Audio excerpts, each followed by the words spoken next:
तो मोदी जी की सत्ता रहते हुए भी ब्राह्मण समाज सड़कों पे आ जाएंगे। अपनी मांग के लिए सबको आना पड़ता है। मोदी जी नहीं सुनेंगे तो क्या हम घर में बैठे रहेंगे? हम अपने हक की लड़ाई नहीं लड़ेंगे। देश विश्व का कल्याण चाहते हैं, हम सबका कल्याण चाहते हैं। हम आरती लेके पहले खड़े रहते हैं, ब्राह्मण को गाली देता हो। आप लोगों का विरोध कौन कर रहा है? विरोध जेएनयू के लोग, कम्युनिस्ट वाले लोग कर रहे हैं, जो लाल झंडे के चलते। जिसने लिखा है एक नंबर का कायर इंसान है वो। अगर उसमें इतनी हिम्मत थी तो सामने आके करता। तो अगर आप मुझसे कहोगे अपना घर छोड़ दो, मैं कैसे छोड़ दूंगा भाई? तुमने बात कभी ना भूले। अगर हम शास्त्र विद्या जानते हैं तो हम शास्त्र विद्या भी जानते हैं, हम सारी विद्या जानते हैं।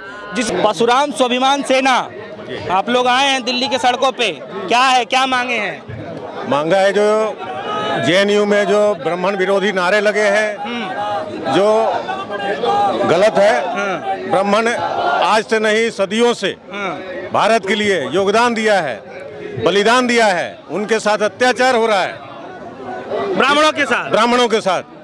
ये नहीं होना चाहिए। जेएनयू के जो भी प्रशासन में बैठे हैं उनके खिलाफ कार्रवाई होनी चाहिए सख्त से सख्त। जो लोग इस कार्रवाई में लिप्त हैं उन्हें कड़ी से कड़ी सजा मिलनी चाहिए। ये मांग है हम लोगों का। आपको भी लगता है कि ब्राह्मणों पे अत्याचार हो रहा है? बिल्कुल हो रहा है। पहले ब्राह्मणों को कश्मीर से भगाया गया, अब भारत से भगाने की बातें चल रही है। सरकार को कायदे में ब्राह्मणों को शस्त्र लाइसेंस देना चाहिए, जिससे वो अपनी सुरक्षा और अपने परिवार की सुरक्षा कर सके। या उनके जो उनके खिलाफ बोलते हैं उनके उचित कार्रवाई की जाए।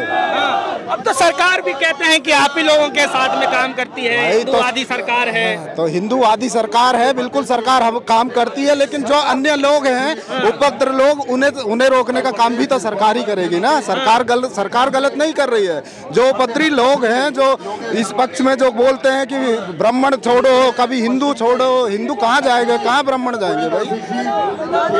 ये तो तय करना चाहिए ना। सरकार की मजबूरी हो सकती है कुछ कहने की, करने की, ना करने की, लेकिन ब्राह्मणों की तो मजबूरी नहीं है।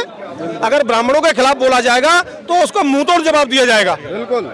तो आप ही लोगों का तो चल रहा है, कह रहे हैं उधर से जब आवाज उठते कहते हैं कि नहीं, क्या बाप बेटा को बड़ा कर देता है तो बाप की चलती है। अगर नहीं चलती है तो हमारे हाथ में वो भी हथियार है जो हम जबरदस्ती मनवा लेंगे। आपने देखा है, बहुत लंबे इतिहास में मत जाओ, नजदीक के इतिहास में जाओ। सन 1947 की लड़ाई पे सबसे ज्यादा ब्राह्मण देशभक्ति में और शहीद होने में सबसे आगे रहे, देश को आजाद करवाने में।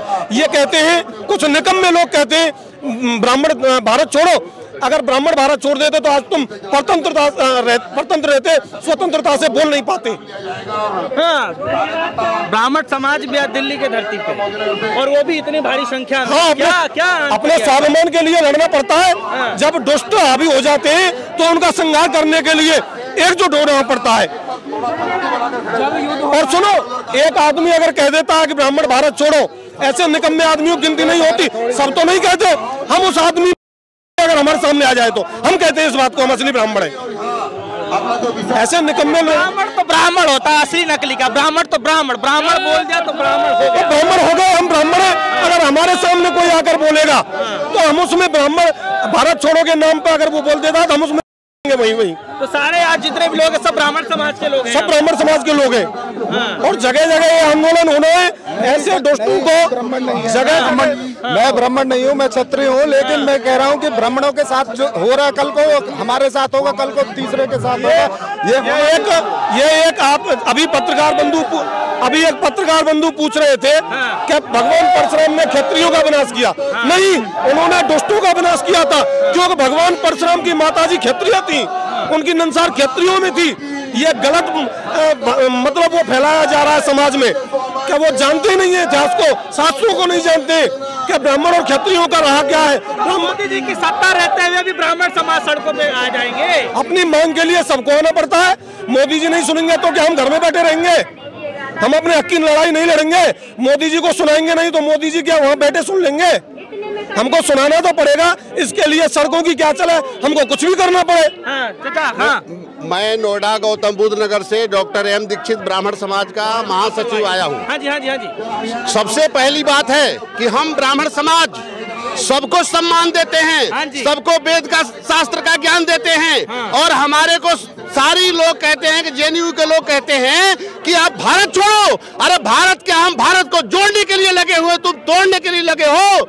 हम ब्राह्मणों को प्रताड़ित कर रहे हो। हम ब्राह्मण ब्राह्मण किसी से कमजोर नहीं है। हम राम को भी पूजते हैं, हम कृष्ण को भी पूजते हैं और शिव को भी पूजते हैं। और हमारा जो है एक ही लक्ष्य है कि सबका साथ, सबका विकास होना चाहिए। लेकिन ब्राह्मणों को देखा जा रहा है, हमारा ब्राह्मण समाज का बच्चा 97-98% लेकर के पीछे के लाइन में खड़ा है और SC/ST का 64% मार्क्स लेकर के और आगे लाइन में खड़ा है। इनको नौकरी में भी प्रमोशन चाहिए और सर्विस में भी इनको आरक्षण चाहिए। कहाँ का न्याय है महाराज? हमको ये आरक्षण कोर जो ये बनाए हैं इस देश में, उसको खत्म करना चाहिए। हमारा ब्राह्मण का लड़का पढ़ करके और विद्वान होकर के पीछे के लाइन में खड़ा है और हमको आगे के लाइन में सब पीछे ढकेल दिया जाता है। हमें आरक्षण खत्म होना चाहिए और ब्राह्मण इतना कमजोर नहीं है। हम ब्राह्मण लोग हर तरह से सम्मान देना चाहते हैं। एक ब्राह्मण ही ऐसा लोग है कि सबका सम्मान करता है, सबको साथ लेकर चलता है। आप देखिए, दयालु भी होते हैं, दयालु भी होते हैं, सब पर दया करते हैं। हमको आप कुछ भी कह दीजिएगा, लेकिन फिर भी मैं अपनी बात को समाप्त कर देता हूँ कि चलो हम ब्राह्मण समाज के लोग हैं, हमको सम्मान चाहिए, हमको देश के लिए सब। अच्छा एक बात बताइए, मैं मानता हूं कि सम्मान के लायक हर कोई है, लेकिन आप लोग ब्राह्मण समाज से हैं, वाकई में आप लोग सबका कदर करते हैं, सब कुछ है, सब कुछ सबके सामने है, छुपा नहीं है। लेकिन सवाल ये है कि इतने सालों से 2 साल हो गया इस सरकार में भी अब आप लोगों को आवाज उठाने की जरूरत पड़ेगा। देखिए, आवाज तो उठाना ही पड़ेगा। जब बच्चे को भूख लगेगा तो भूखे के लिए मांगना पड़ेगा। लेकिन हम कहने का मतलब हमारा ये है कि हम जब शिव भी पूछ सकते हैं, कृष्ण भी पूछ सकते हैं, राम भी पूछ सकते हैं। एक ब्राह्मण समाज ऐसा है कि सबका सम्मान चाहता है, सर्वलोका सुखनो भवति। हम देश विश्व का कल्याण चाहते हैं, हम सबका कल्याण चाहते हैं। हम आरती लेके पहले खड़े रहते हैं। ब्राह्मण को गाली देगा हो। आप लोगों का विरोध कौन कर रहा है? विरोध JNU के लोग, कम्युनिस्ट वाले लोग कर रहे हैं, जो लाल झंडे के तंदे वो अपना हमको दिखाना चाहते हैं। ब्राह्मण कहीं से कमजोर नहीं है। हम शास्त्र भी पढ़ना जानते हैं और हथियार भी चलाना जानते हैं। हाँ, युवा साथी जल्दी क्यों आए हैं? हम यहाँ पे ब्राह्मण समाज को इकट्ठा करने आए हैं और जो ये हुआ है ना, ब्राह्मण समाज इकट्ठा हो गया, समाज इकट्ठा है। हमारे साथ 36 बिरादरी भी है। मेरा नाम तरुण शर्मा है, मैं मेरठ से हूँ और B Pharma 2nd ईयर में हूँ। अच्छा, और ये जो हुआ है ना, पहली बात तो जिन्होंने लिखा है उनकी ना तो कोई जाति है ना कोई धर्म है, पहली बात। दूसरी बात, जिसने लिखा है एक नंबर का कायर इंसान है वो। अगर उसमें इतनी हिम्मत थी तो सामने आके करता। तो अगर आप मुझसे कहोगे अपना घर छोड़ दो, मैं कैसे छोड़ दूंगा भाई? तुमने दिया है मुझे मेरा घर, तो मैं अपना घर थोड़ी छोड़ूंगा। और एक बात कभी ना भूले कि चाणक्य भी हमें और परशुराम भी हमें, तो ये बात कभी ना भूले। अगर हम शास्त्र विद्या जानते हैं तो हम शास्त्र विद्या भी जानते हैं, हम सारी विद्या जानते हैं। जिसने किया है हम उसके खिलाफ आवाज उठाएंगे। अगर सरकार कुछ करती है तो ठीक है, वरना हम सड़कों पे आएंगे, हम खुद करेंगे। चलिए, ब्राह्मण समाज के लोग यहाँ पर अलग अलग राज्यों से आए हुए हैं, मौजूद हैं, जो JNU में। हाँ, ब्राह्मण क्यों आएंगे? ब्राह्मण आएंगे नहीं। क्यों नहीं? मैं ये नहीं, सब आएंगे। आप अपना नाम बताइए। लवकुश धाकड़ सिंह, शमशान घाट में रहता हूँ। ये हमारा पंडित जी है, पूरी सेवा करता है। हाँ जी, इसी में आए हैं आप लोग? इसी में आए हैं? हाँ। क्या है किस लिए आए हैं भैया? जो ब्राह्मणों के खिलाफ लिखा गया है, ब्राह्मण भारत छोड़ो, किस लिए लिखा है ये? कोई असामाजिक तत्व इस तरीके से लिख देगा तो ब्राह्मण शांत बैठ जाएगा क्या? कौन है, किस तरीके के लोग हैं ये जो इस तरीके की बातें लिख देते हैं? ये JNU में जो रहते हैं ना, कुछ तुच्छ विचारधारा वाले लोग हैं, जो गलत लोग हैं, उसको वहाँ पे शरणार्थी के रूप में रखा गया है। वो ब्राह्मणों के खिलाफ लिख रहे हैं। तो ये दिल्ली पुलिस की नाकामी है। दिल्ली पुलिस को इसका सबक लेना चाहिए, उनको पकड़ना चाहिए, गिरफ्तार करना चाहिए। हम उसकी मांग के लिए यहाँ पे धरना प्रदर्शन कर रहे हैं। दिल्ली पुलिस भी तो केंद्र सरकार के अंदर ही आता है। तो हम केंद्र सरकार का मना कहाँ कर रहे हैं? हम उसका भी करते हैं विरोध। भाई, केंद्र सरकार क्यों नहीं पकड़वा रही है? हम तो ब्राह्मण हैं, ब्राह्मण का लेकर के चल रहे हैं। हम किसी UP सरकार या केंद्र सरकार के संबंध में नहीं है। हम तो केवल अपना ब्राह्मण का बचाव करना चाहते हैं कि ब्राह्मण को क्यों सामने किया जा रहा है। अच्छा, इसको कैसे देखते हैं? कहते हैं कि जब से BJP की सरकार आई है तब से तो आप ही लोगों का चल रहा है, किसी दूसरे आदमी का चल ही नहीं रहा है। इसका कोई जवाब है? ऐसा कुछ नहीं है, ऐसा कुछ नहीं है। हम UP से हैं, मथुरा से हैं। पहले सपा की सरकार थी, बसपा की सरकार थी, तब ब्राह्मणों पर अत्याचार नहीं हुए थे क्या? हमेशा होते आए हैं। ब्राह्मण को कमजोर समझा गया है, ये बहुत। और इस सरकार में भी हो रहा अत्याचार? नहीं, ऐसा नहीं है। अत्याचार थोड़ी हो रहा है, ये तो किसी ने लिख दिया है गलत, उसके लिए हम विरोध कर रहे हैं। चलिए, कहाँ से लोग आए हैं यहाँ पे? आप तो चलो यूपी मथुरा से, मथुरा यूपी से आए जी, हैं। लक्ष्मण और शर्मा। अलग अलग राज्यों से?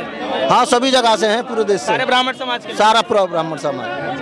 चलिए, ब्राह्मण समाज के लोग हैं, दिल्ली के जंतर मंतर पे, दिल्ली के संसद मार्ग के मौजूद है। जेएनयू में जो हाल ही में जो घटना हुई थी उसी को लेकर के विरोध प्रदर्शन कर रहे हैं, उसी की मांग कर रहे हैं कि जल्द से जल्द गिरफ्तारी हो जाए, उन पे जो है कार्रवाई की जाए। फिलहाल ब्राह्मण समाज के लोग देख सकते हैं भारी संख्या पे यहाँ मौजूद हैं और परशुराम स्वाभिमान सेना के बैनर तले जो है पूरे ब्राह्मण समाज आज इकट्ठा। फिलहाल के दीजिए इजाजत, देखते रहिए न्यूज़। धन्यवाद।